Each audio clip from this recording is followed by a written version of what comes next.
ঢাকা বিশ্ববিদ্যালয়ের রাজু ভাস্কর্য সংলগ্ন মেট্রো রেলের পিলারে আবারও আঁকা হয়েছে ক্ষমতাচ্যুত সাবেক প্রধানমন্ত্রী শেখ হাসিনার গ্রাফিতি। ২৯ ডিসেম্বর মধ্যরাতে এই গ্রাফিতি আঁকা হয়। সেখানে ৩০ ডিসেম্বর জুতা ও ঝাড়ু নিক্ষেপ কর্মসূচি পালন করেছে বৈষম্য বিরোধী ছাত্র জনতা। এর আগে শেখ হাসিনার গ্রাফিতি সম্বলিত ঘৃণা স্তম্ভ মুছে ফেলার প্রতিবাদে বিক্ষোভ করে ঢাকা বিশ্ববিদ্যালয়ের শিক্ষার্থীরা। এ ঘটনার সুষ্ঠু তদন্ত চায় তারা। এই ইস্যুতে বিশ্ববিদ্যালয়ের প্রক্টরিয়াল বডি দুঃখ প্রকাশ করে বিবৃতি দেয়।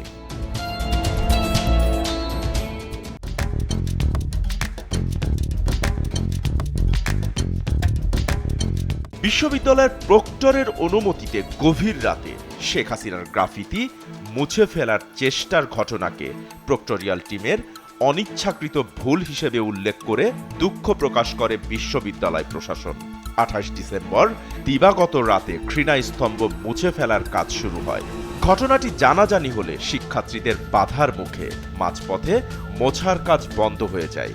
২৯ ডিসেম্বর সন্ধ্যায় ঢাকা বিশ্ববিদ্যালয়ের প্রক্টর সাইফুদ্দিন আহমেদের পদত্যাগের দাবিতে বিশ্ববিদ্যালয় এলাকায় বিক্ষোভ করেন শিক্ষার্থীরা।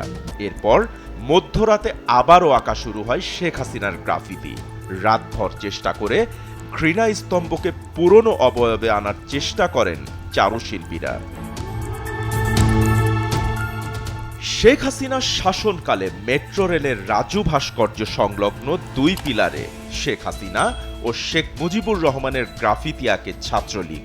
ছাত্র জনতার অভ্যুত্থানে ৫ই আগস্ট শেখ হাসিনার পতনের পর ছাত্র জনতা তার গ্রাফিতিতে জুতা নিক্ষেপ, রক্তের প্রতীক স্বরূপ লাল রং, ইট পাটকেল ও ঝাড়ু মেরে নিজেদের ক্ষোভ প্রকাশ করেন। ফলে এক সময়ের গ্রাফিতি জনতার ক্ষোভ ও ঘৃণার প্রতীকের রূপ নেয়।